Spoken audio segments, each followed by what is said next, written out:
A Canaanite woman from the vicinity came to him, crying out, "Lord, Son of David, have mercy on me. My daughter is suffering terribly from demon possession." Jesus did not answer a word, so his disciples came to him and urged him, "Send her away, for she keeps crying out after us." He answered, "I was sent only to the lost sheep of Israel." The woman came and knelt before him. "Lord, help me," she said. He replied, "It is not right to take the children's bread and toss it to their dogs." "Yes, Lord," she said, "but even the dogs eat the crumbs that fall from their master's table." Then Jesus answered, "Woman, you have great faith. Your request is granted." Her daughter was healed from that very hour. Now, let us just try to, I want you to focus on that. Don't leave on that page for a while. Let's just try to see the mother. It was a dilemma. The mother, she is actually in problem right now. The problem is, her daughter is under demon possession, and according to some Bible scholars, the demon possession that is being encountered by the daughter is actually an unclean spirit that causes unclean thoughts over the mind of the child. Okay? And siguro sa pinaka-common situation natin ngayon, kung meron kang anak na pasaway, parang ganun ang sitwasyon. Masyadong pasaway yung daughter na to. Punong-puno siya ng maruming kaisipan kung anong ginagawa niya. And the possession of the devil is too high. Okay? At hirap na hirap yung magulang sa bata ito. At dahil dito, humingi siya ng tulong sa Panginoon. Now, isang bagay na titignan natin dito was the prayer of the gentle mother. Okay? Ipansinin po natin how she recognized Jesus Christ. It says here, "Lord, Son of David, have mercy on me." She recognized the power of Jesus. At the same time, she acknowledged who Jesus was. Now, I just want you to understand first that the mother is from the land of Canaan. And siguro hindi ko alam kung the woman is actually Syrophoenician woman.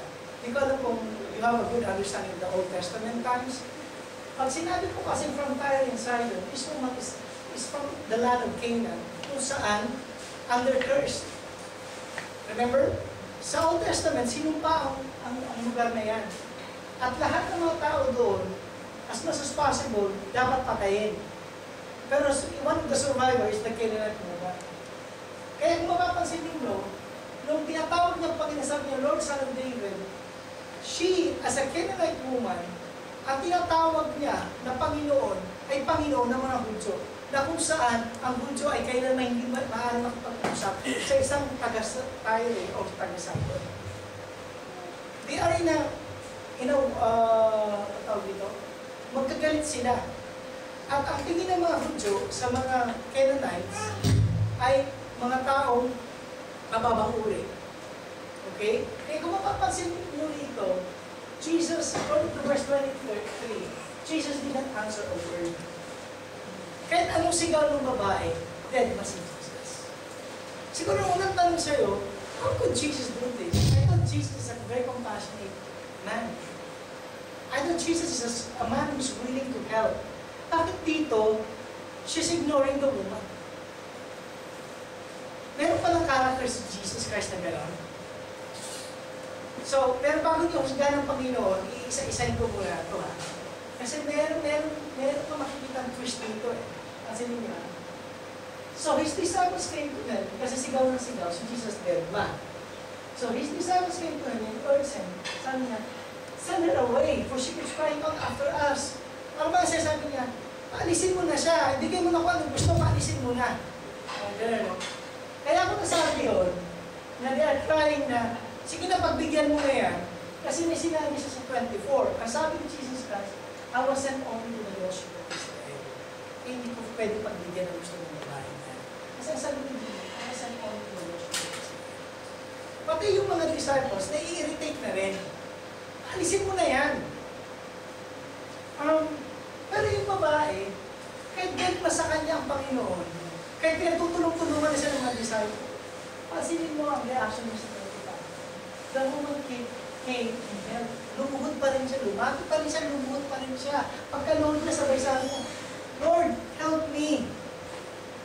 Ganun siya ka-persistent. Diba? Dead man na, pinagtutulong-tulungan na ng mga disciples. Sige pa rin, lapit pa rin siya ng lapit, di siya tumitigil. You got the story now? Pansinin ninyo, ito matindi. Pag sabi yung Lord, help me, siyempre, kung ako yung babae, Lord, help me, ang ini-expect ko, tutulungan mo ko kasi malapit na ako, kinikilala na nga kita, Panginoon ang tawag ko sa iyo eh. Kahit ako Canaanite woman, Hudyo ka, kinikilala kitang Mesiyas ka ng Israel, pero kinikilala kita. Kahit ako hintil. Sabi ng Panginoon, mas matindi. Mas matindi pa yata, mas maganda pa yung dead man na lang, kaysa sinagot mo ng ganito. Ano sabi ka? He replied, it is not right to take the children's bread because it is the dogs. Sinong aso? Ako? Ako ba, Lord, ang aso? Ako na humingi ng tulong sa'yo kasi yung anak ko nasasaktan, yung anak ko under demon possession, ikaw lang naman kinikilala kong naniniwala kung kaya mong pagalingin yung anak ko, tapos sasabihin mo, it is not right to take the children's bread and toss it to the dogs. Ako ba yung aso, Lord? Now, are you seeing the point of Jesus here? Pero ang reaction ng babae, pansin ko yun. Sigaw siya, binedma siya, pinagtulungan siya ng mga disciple, lapit pa rin siya, pinagsabihan na siya, hindi ko pwedeng ibigay ang para sa mga anak, para itapon lang sa aso. Sa kanya, sabi niya, 27 Lord, sige na, tanggap ko na yan. Yes, Lord, pero ito lang sinasabi ko, God, but even the dogs eat the crumbs that fall from their master's table. Ang ibigay mo sa akin yung crumbs na lang. Kung aso man ang tingin sa akin, sige lang. Yung crumbs ang hinihingi ko, i-bless mo pa rin ako. And what was the reaction of Jesus? Woman, you have a great faith. Anong dinidrodo ng Panginoon? Ito lang iniikutan ko ng faith. May mga pangyayari sa buhay natin na tahimik ng Diyos. Lord, pray ako ng pray, pati ko sumasagot. Lord, atin naman natin ako ng church. Worship naman ako ng totoo. Nag-iika po naman ako. Nagbibigay naman ako ng tithes. Bakit mas mayakap pa siya sa akin? Nakatawa ka siya. Diba? Bakit ganun, Lord? Hanggang ngayon, naghihirap pa rin ako, Lord. Naglilingkod naman ako sa iyo, God. Ginagawa ko naman yung gusto mo, God, diba? Sounds familiar, right? Ba't kaya ganun? Ba't kaya ganun reaction ng Panginoon? Ulitin natin, the mother's faith is under fire. She cried out for help and the Lord was silent. Jesus was the only hope for her daughter, yet she was being ignored.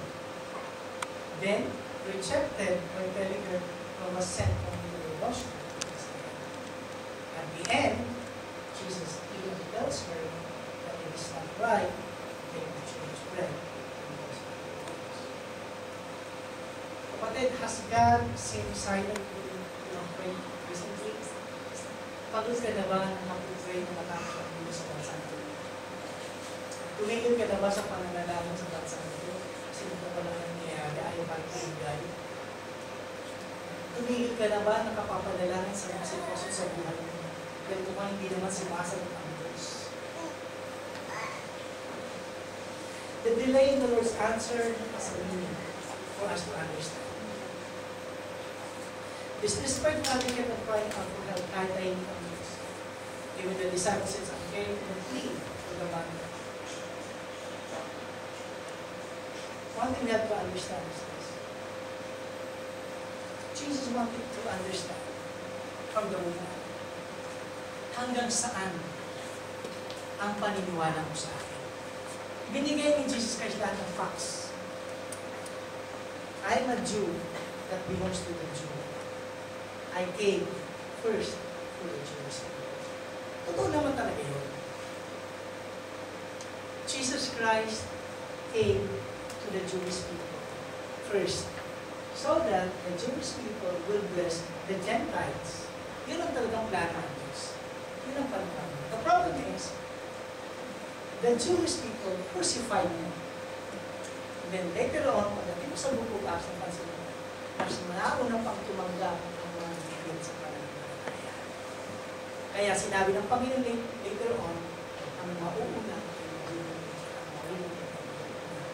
ang mauuna sa tatanggap ng kaligtasan ay ang mga Hudyo, ngunit nahuli sila sa pagtanggap ng kaligtasan. Ngayon, ang naunang tumanggap ng kaligtasan ay ang mga tayo. Hanggang ngayon sa Israel, magulo sa bansang doon. Bakit? Because of the rejection they have done for Jesus Christ. Yun ang kapalit ng rejection nila sa Panginoon. The woman got the answer from Jesus Christ. Ang kinuha lang dito ng Panginoon, gaano mo ko kinikilala bilang Mesiyas? Sinasabi ko sa iyo, Mesiyas ako ng mga Hudyo. God, sabi niya, even the dogs keep the comfort from their master's name. Yes, Lord, hindi ko naman kinukuha ang pagpapala para sa mga Hudyo. Ang kinukuha ko, yung kuwang mo para sa akin. Dahil sa puso mo, may kuwang kami mahigil sa iyo. Got the point? Yun ang sinabi, yun ang kapulbas na sa ng babae. Yung sabi niya, but even the dogs keep the comfort from their master's name. That's the meaning. Lord, kung kinukuha ko yung para sa akin, hindi ko kinukuha ko para sa kanila. Dahil naniniwala ako, may pananampalataya ko sa iyo na ako, may kuwang ako sa puso. Kaya, ang Diyos ang may kuwang sa bawat isa. You have a portion in God's heart. You have a portion in God's inheritance. Kapatid, itaas mo yung faith mo, abutin mo yung portion na yun para sa iyo. Huwag mong bibitawan yun, sapagkat para sa iyo. Yun ang sinasabi si Jeremiah. I have plans for you, not to harm you, but to prosper you, if only you will seek me with all your heart. Kung hahanapin mo lang ako ng buo sa puso mo, matatagpuan mo ang para sa iyo. Kapatid, sa oras ito, I'd like to congratulate you. God has a portion. Ang tanong, aabutin mo ba yan o bibitawan mo yan? Huwag mong bitawan ang pananampalataya. Kahit kumantahin ng Diyos sa panahon ito. Kung hindi mo man napapasin magalaw ang kamay ng Diyos sa buhay mo, huwag mong bibitawan ang pag-ibig ng Diyos sa buhay. Huwag kang bibitawan. Ang pag-ibig ng Panginoon ang magkagawin sa iyo sa kabilang dako ng buhay ng Panginoon.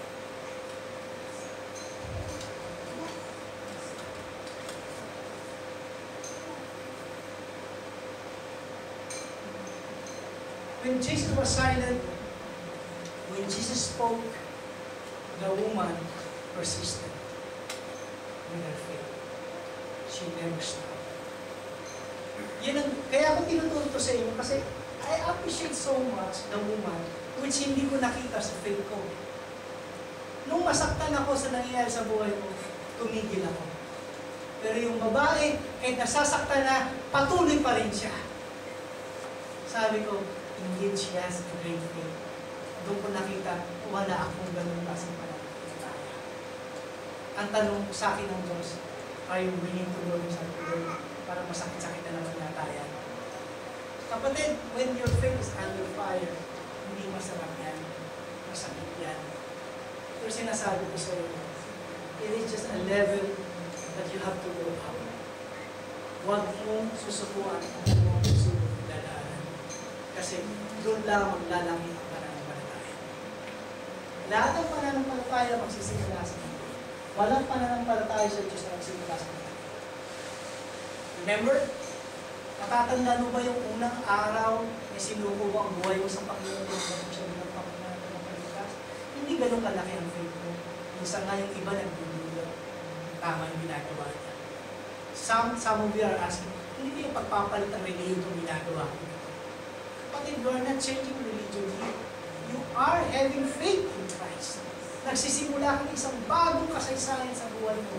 Hindi religion, hindi relasyon sa Panginoon. Na lagi namin pinakukulit-ulit sa iyo.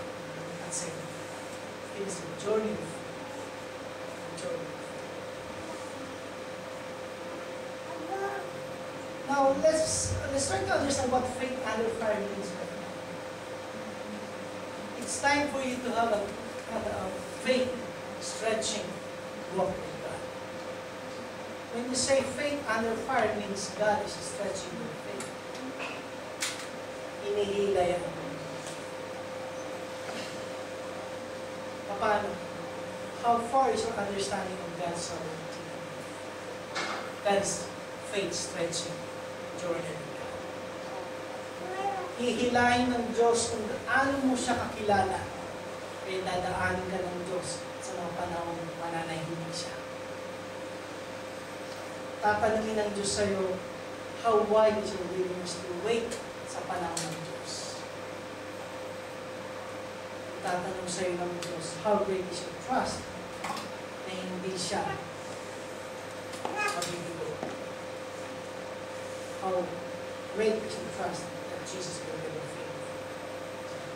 And how deep is your humility to recognize His Lordship?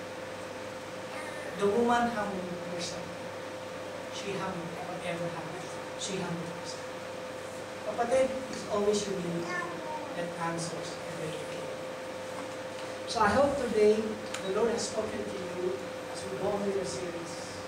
As I end right now,